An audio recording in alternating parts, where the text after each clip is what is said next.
Some say that the Mugetsu final Getsuga Tensho form is the complete manifestation of Ichigo's Shinigami powers, a form that unleashes the part of his strength that Zangetsu had been suppressing. It represents the absolute peak of his strategic power across all his forms.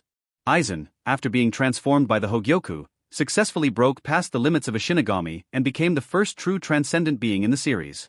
Ichigo, on the other hand, gave up all of his Shinigami powers to surpass even Aizen, becoming the second being to reach an even higher dimension. After Aizen's evolution, even high-level captains like Isshin couldn't detect his spiritual pressure unless he intentionally lowered it. Otherwise, not even humans, Shinigami, or Quincy could sense his presence. Although his spiritual pressure was undetectable, if a regular soul approached him carelessly, their spirit body would self-destruct from being unable to withstand the sheer force. He could also create invisible walls using his spiritual pressure. In fact, Jinjo Katsuzawa's entire team was wiped out by this very power. This was the kind of overbearing dominance Aizen had.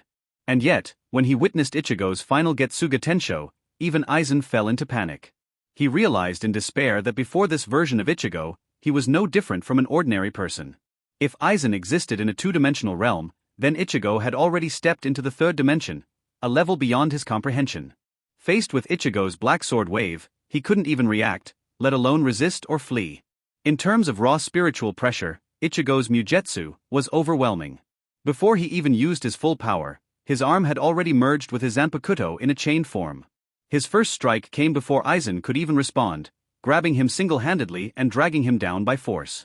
In the battles that followed, Ichigo showed overwhelming strength, meeting Aizen's full-powered blows with one hand without